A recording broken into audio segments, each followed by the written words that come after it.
And that's a light cue. Hello, everybody. This is such an academic context for me. I'm so used to like drag shows in bars full of drunk people. Can we try a little, when I say, how are we doing, everybody? Then you all applaud. How are we doing, everybody?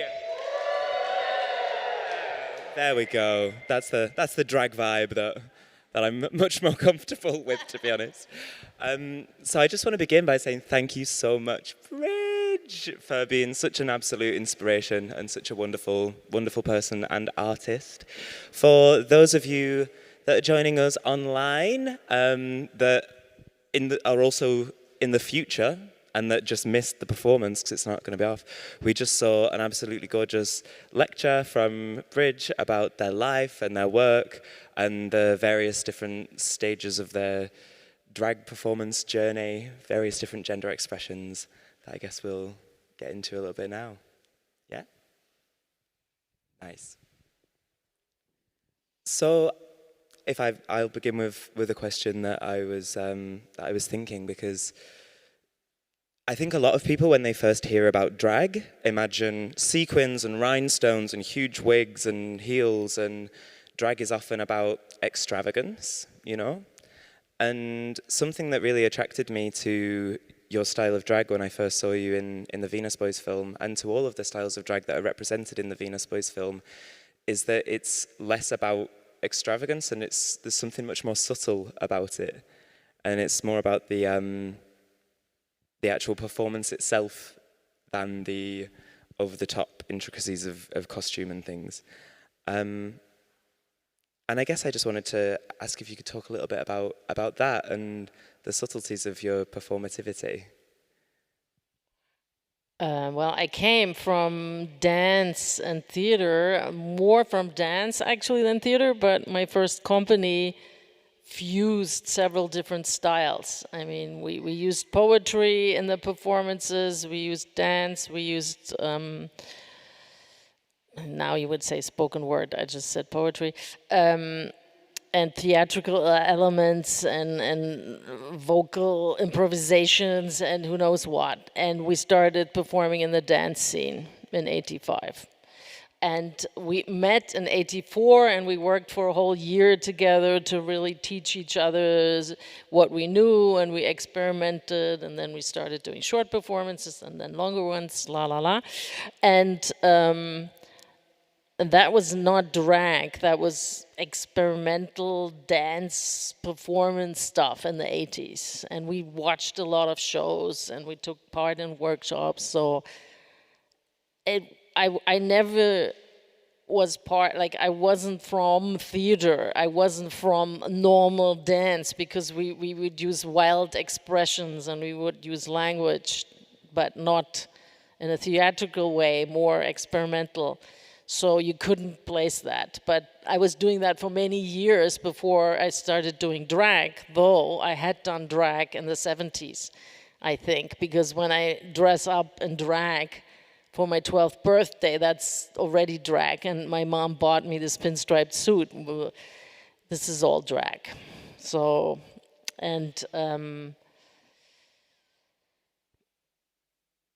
but I came from performing. I had already been on stage for a while. So I was really interested in performing, and then I was interested in putting the drag element in there. And there's one parallel also with Diane. I modeled for artists for very many years, naked.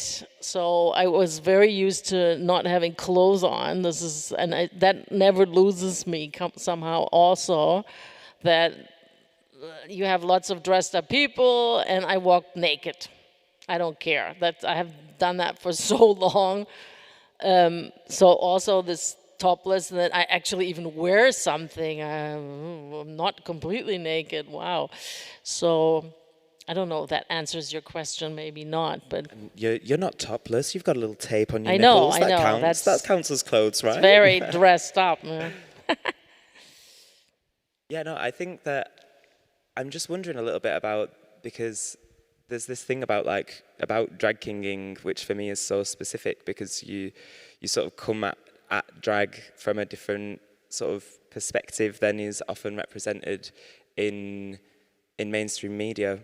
But maybe this is also because I'm from, you know, like another generation. I'm from like the non-binary era of growing up with drag all over the TV and stuff like that. And maybe that is sort of the difference of this understanding. I mean, we had those androgynous musicians on TV all over the place. The famous disco with Ilya Richter had the Sweet and T-Rex in there and everything. What was I going to say?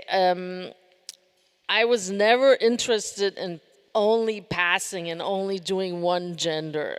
I like to play around, and I like to do a fluid from this to that. And I mean, Steve is wearing heavy makeup. This is female makeup, but he could, I mean, the only thing I'm doing is I'm penciling on a stupid mustache. And this is actually kind of silent movie makeup.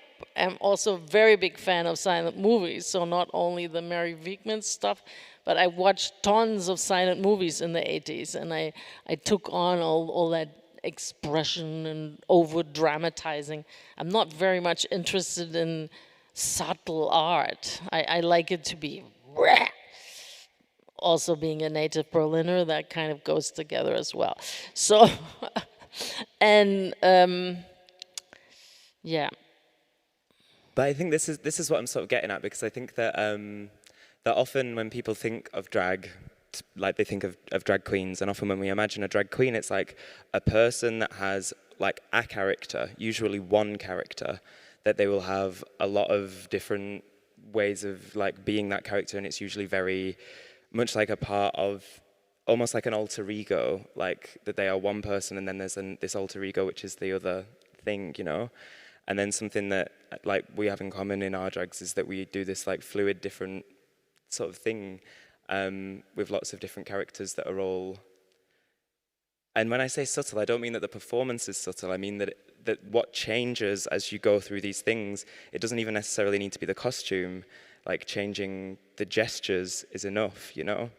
And I think that something that inspires me about your work and is that it brings drag away from rhinestones and glitter and brings it into gestures and the way that we move our bodies. And I mean, Butler, someone mentioned Butler earlier, said that gender's performative, you know, and therefore we don't need rhinestones and glitter to change our gender. We can change our gender just by changing, you know, the way that we move our bodies. Exactly. Know what I mean? Like when I move in such a male way as Steve, nobody sees the makeup anymore. It's gone, basically. It's like he's male.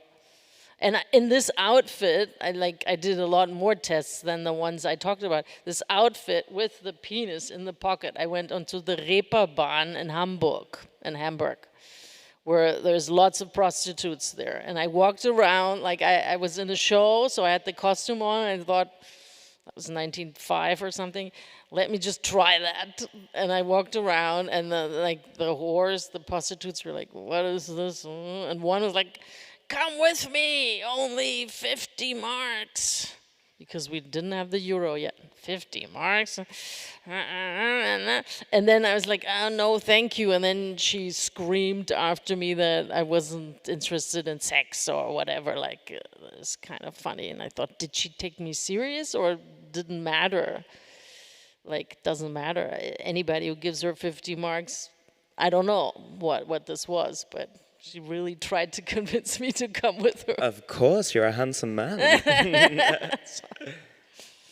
So I wanted to ask you as well about, because you're a performance artist and drag is a kind of performance art, but there's something special about drag as well, which is that it's not just, like a performance art thing in a white cube, but drag is usually within a context of entertainment, and your performances have a lot of like political messages in them with like talking about gender, but they're all very entertaining as well. And how important to you is like comedy in your work?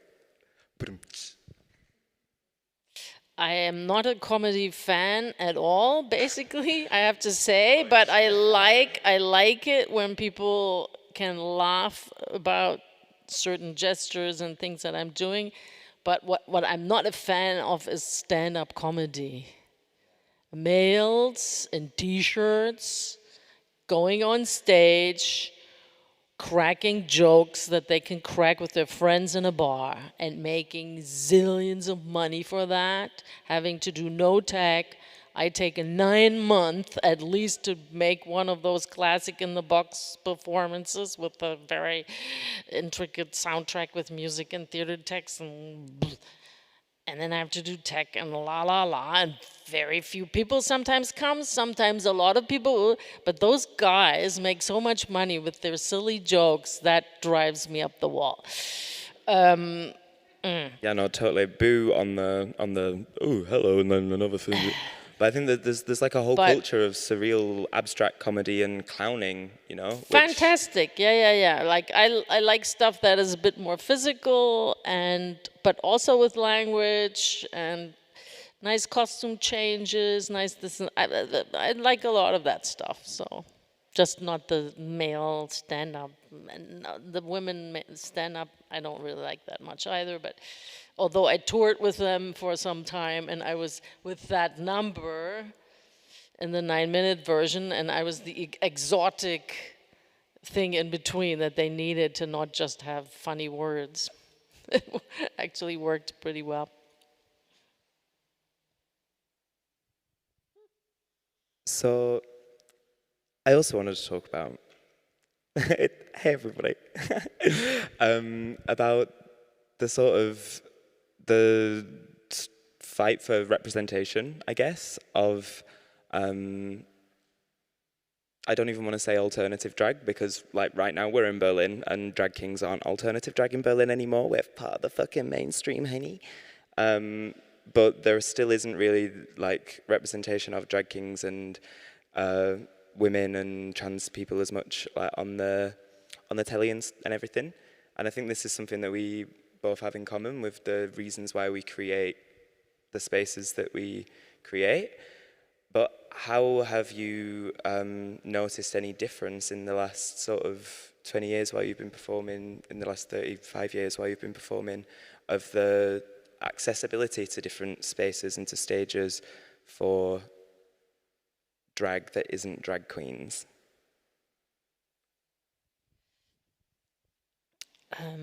Well, I think it's changing all the time. There's, on one hand, more openness at the moment, and there's a very thriving scene right now. There was also a thriving scene 20 years ago when we did the festival, but then it died down a bit, with Kings at least. I think it happens in waves, but it's kind of important that it stays somewhere, hopefully. But I think we always have to fight for it. I don't know if it's going to be easily there the whole time, or because there's also, unfortunately, a lot of other forces happening at the moment, very conservative ones, and ones that think they have to do war and all that bullshit. So I think it's still a fight, but it goes up and down, and there is a lot of open-mindedness, so I'm very happy about that. And don't know if I can do very many intelligent answers tonight anymore, but yes, what can I say? We need no, we don't need a drag race thing for Kings, because I actually don't like competitions very much. I think that it's like two different cultures. Do you know what I mean? There's like drag queen culture and drag king culture are like completely different, have completely different histories and everything, and I can't imagine there being a competition for drag kings. But I do want to make Camp Dad's Dad Camp one day, which is me, the drag king Camp Dad, taking the dads of queer children on a camping trip. Thank you. I'm just looking at my notes, and I just have a note that says "Pappy with tits," because there was the moment when you were talking about in your talk about being mistaken for a gay man or a fairy or a tunter, and how that gave you this rush of, dare I say, gender euphoria. And there was my friend Pappy, who's a trans guy and a drag king, was wearing these massive fake tits the other day outside the bar and was jumping around with these big tits like, oh. And there was this guy that came up to him and was like, oh yeah, tits, big tits. And then went, oh shit, they're fake tits, that's a man. And Pappy was like, yay, I'm a man. And it's just funny how like these experiences, which are so similar, you know, can happen in completely different times, but and also with such different language now, you know, around gender and around gender in relation to drag. Because I mean, your name's Bridge, and you are the bridge, you know. But how do you feel about this sort of non-binary revolution, dare I say, that's happening in the queer community at the moment and in the world? So, same as was said about Diane before, if I had known that word in the 70s, I probably would have called myself that as a teenager or something. I'm not going to call myself that now. As I said, I like the androgynous word. Even if I read somewhere, maybe that was in your book or somewhere, that is still saying the two, male, female, and in between or something. I kind of like it. It's and queer I like too, so I'm fine with that. And I don't want to change my pronouns. When I first heard about the whole pronoun thing, I was like, fuck, what is that now? That was in 2000. What have they gone and done now? Yeah, 2018, when I was in the US working with a wonderful queer cabaret troupe. The first thing everybody did is like, what's your pronoun? I'm like, oh no. And it's here now. Everybody puts she and they and them. Everybody, I'm like, oh no. Okay, so I am a bit old-fashioned in things, I know, but I'm 61. It's okay. But I understand you as well, because I think that sometimes it can become a bit of a minefield, and it can become even difficult to speak at all. And especially when we're talking about things that are as complex as sex and gender and everything, when you get into the, like, everything becomes a bit of a loop, you know. But then that's why I think drag can be such a powerful tool for like breaking out of that cycle of the words eating themselves up and just having pure presence, you know. I don't care about the pronouns. Everybody what they want, but it doesn't mean so much to me. It's not so important, but it seems very important for some people, and that fine, sure. I think for me it just upsets, like, if I may, because I use they them pronouns and stuff, but I'm also happy with she and stuff. But the reason why I get upset if someone calls me he is because it usually seems like it's like a bit of a targeted attack. So I'm like, he where? Where am I giving he? Even with a bald head, you know? There is no he here. And then if somebody, you know, it always feels a little bit like, ooh. Well, it happens to me all the time to be called he in the street because they can't see that a woman with over 60 is going to shave her head. That's not the logic for people. And as I said in the interview for the Berliner Zeitung, it does upset me too that they call me he, that they don't have the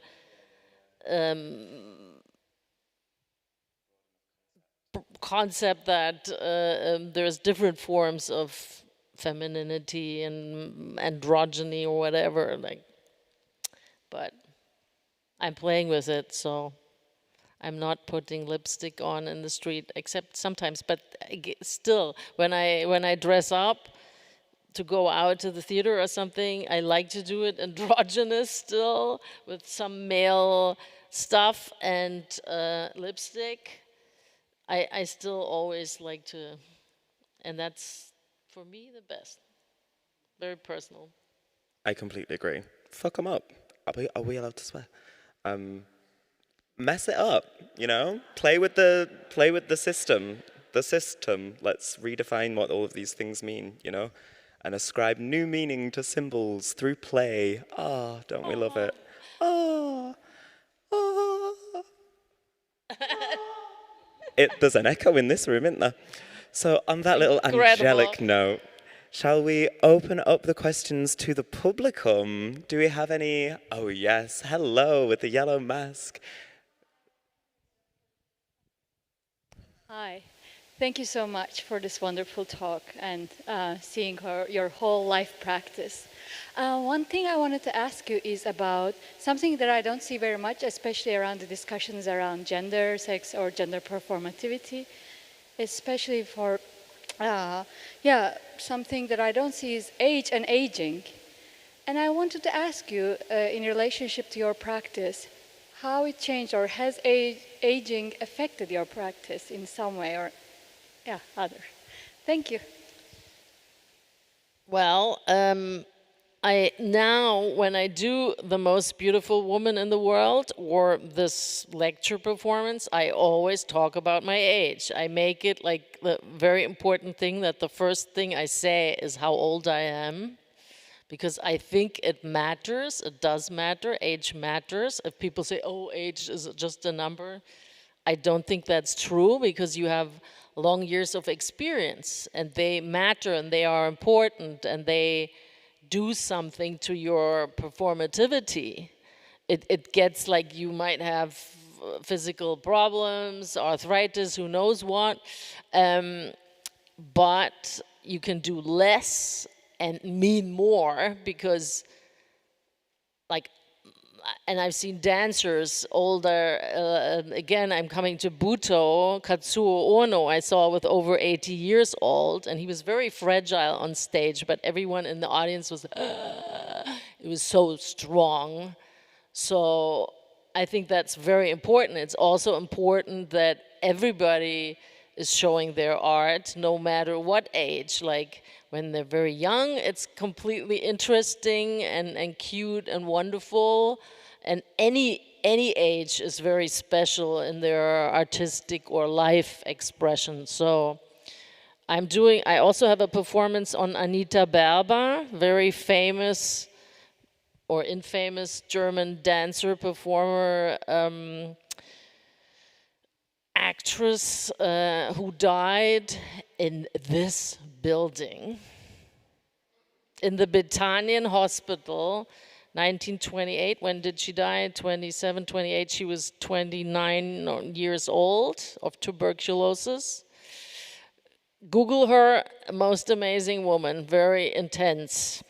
Unfortunately, took a lot of drugs and destroyed herself with that, but she was somebody who did very progressive naked dance performances in the 20s. Really amazing stuff, and she's also in a lot of films. So when I perform her on stage, in my crass Berlin way, I enter the stage as Anita Berber in a red dress and a 1920s wig and about the same makeup minus the beard. And I say, hello, Damen und Herren, hello, ladies and gentlemen. My name is Bridge Markland, and I'm 61 years old. And this is a cabaret show, and the whole room is dead silent. They're like, oh my God.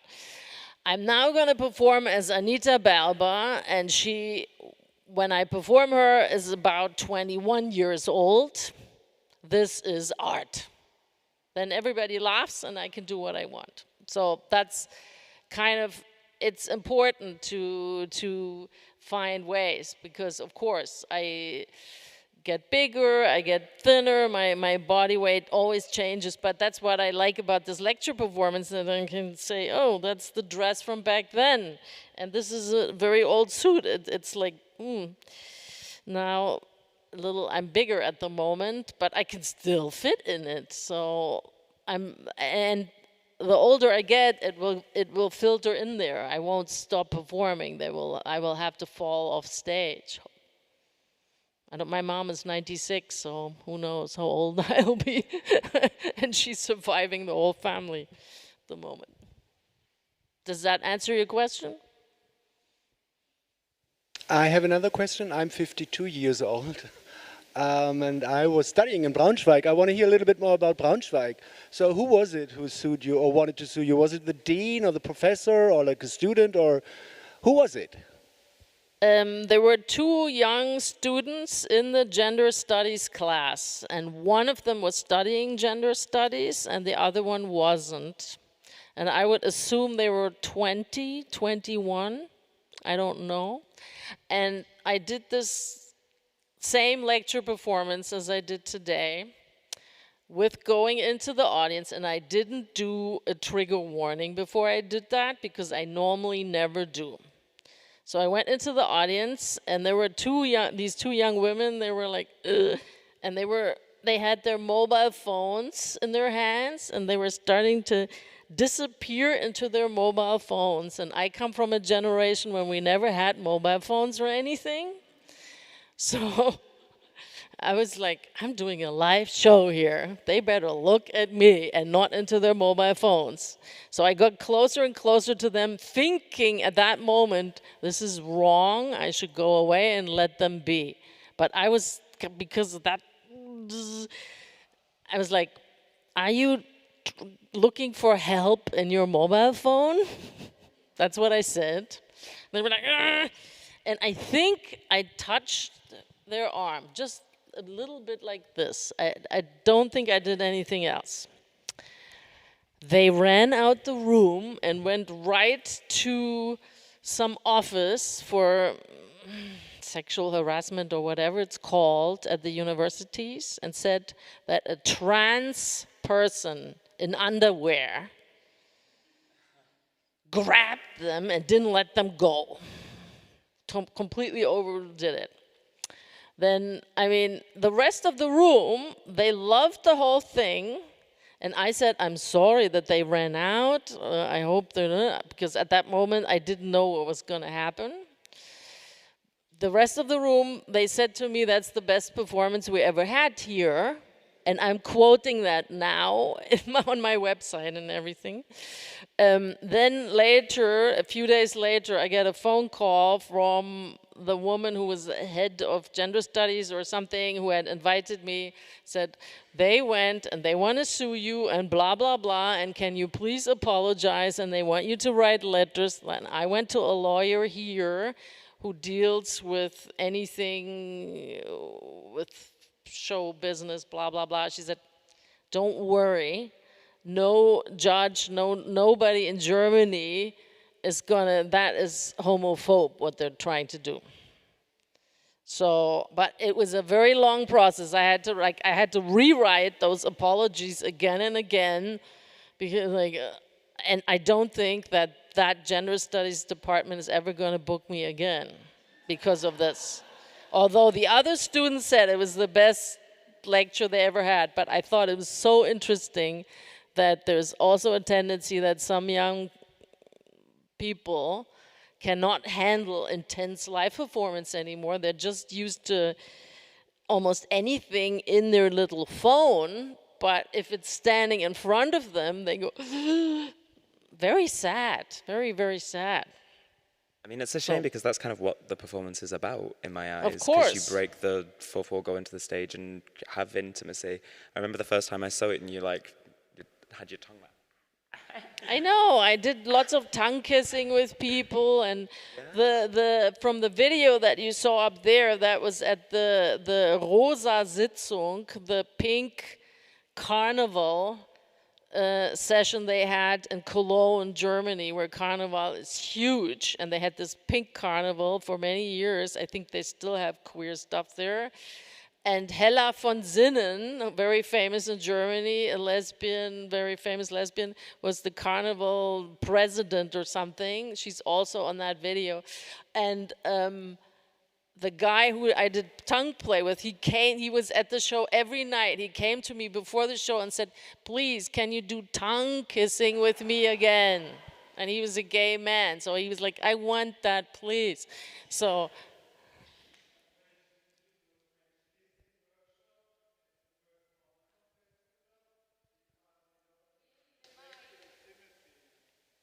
yes, I did. Jürgen just said he invented the Porn Film Festival. Thank you, Jürgen. And for the very first one, I did my French kissing workshop, because at some point I've had it. That's the thing. Many people don't know how to do French kissing. I'm sorry. Ooh la la. Ooh la la. You have seen my long tongue. I have a little bit of fetish for French kissing. So I actually taught French kissing workshops for a while. And I did it at the Porn Film Fest. It was great, yeah, so. Haven't done it in a long time, but so we did just it for have a enough while. time for one more succinct question and succinct answer, if there are any more in the audience. Oh, you're just stroking your hair back. Oh, yeah? Oh, you've got your own mic. Yes, the privilege of yeah, I just wanted to ask, since you are both on stage, maybe if you can give some anticipation of what is going to happen at the festival you are curating. If you can, I think would be nice. Oh, it's going to be a moment, isn't it? It's going to be crazy. 10 days long. Not 4 weeks, 10 days is better, but it's so it's filled up so intensely. It's an intense 10 days of drag from women, non-binary and trans people. It's like basically the antithesis of RuPaul's Drag Con. Thank you. One laugh in the whole room. But no, it's it's films, lectures, cabarets. It's got a bit of everything. And we're going to show Venus Boyz and Man for a Day. So to honor Diane, both these films will be shown. It opens with, you call it Kiki Ball? With a Kiki Ball, yeah. It's a voguing event. Yeah. There you have some contests. We're going to have a ball, then we're going to have a series of cabaret nights. We're going to have kings from Berlin, kings from outside of Berlin, queens, non-binary, post-gender, creature drag, a little bit of everything, you know? Long format shows, workshops.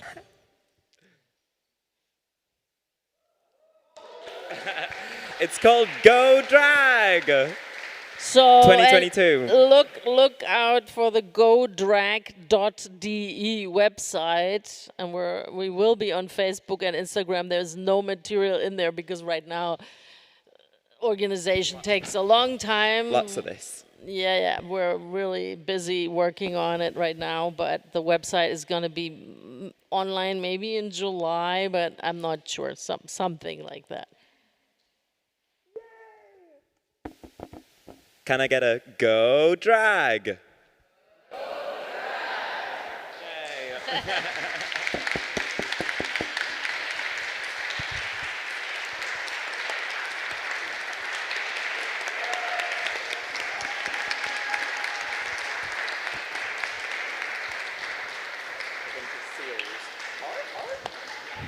Thank you so much.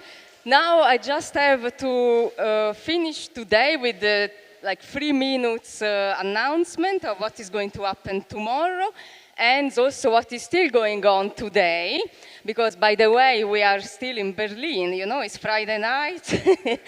And downstairs at the Kunstraum Bethanien is opening today a really wonderful exhibition that is called Werbepause, the art of subvertising. So if we want to see actually the discourse of sabotage in acts, and also the idea of insurgent hearts of people that are working with that busting, culture jamming, and also connecting with the hack of advertisement. Downstairs there is really a great show that I suggest everyone to visit because it's still open. We also create a little catering over there, if you can grab a little snack, because maybe you are hungry. So I really suggest everyone to go down. The place is, as soon as you enter in the main door, on the right, you follow the corridor, and it's really a wonderful show that I suggest everyone to go. There is also a little bar that is always good to mention. Tomorrow, we are going to open the door at 4, and we start with a very important insight from Ukraine with Anastasia Yeva-Domani from Kyiv that is speaking about the trans community in Ukraine during the war and beyond. Then we will have a keynote with Oskis and Mallory Moore about the healthcare in connection to transitioning, called Science Won't Save Us, What Will? And then we finish the day with the panel Hacking Biocodes, Social Revolt, Virtual Worlds, and Viral Love Biohack, in which we will have Helena Velena, Shule Chang, and Jira Dogood. So this is the program of tomorrow. And also I want to remind that on Sunday in the morning we have a workshop, The Empire Strikes Back, a workshop on the ICD-11 and trans self-definition with Sonia Anastasia Steinman. And also in the afternoon, another workshop, Mapping and Monitoring Anti-Trans Movements, again with Mallory Moore and Oskis. So it's still possible to register to this workshop, so you can do it online. And finally, in the afternoon, we finish the whole 3 days with the film screening Sex and Drug and Rock and Roll about Diane Torr, with a film on Diane Torr, by Diane Torr, with Diane Torr. So come also on Sunday. And we will have also a moment of question and answer after the film. That will be great because we invite really many people that were also close to Diane or that work with experimental film. There will be Bartolomeo Sammuts, Stephen Bottoms again, Ellen Varley Yemson, Laura Merritt, and again Anaïs Louisdat that we also listened today. So this was the little moment of finishing the day, and let's go down to Verbe Pause, and thank you everyone, and thank you Nancy and Bridge for this great performance and question and answers.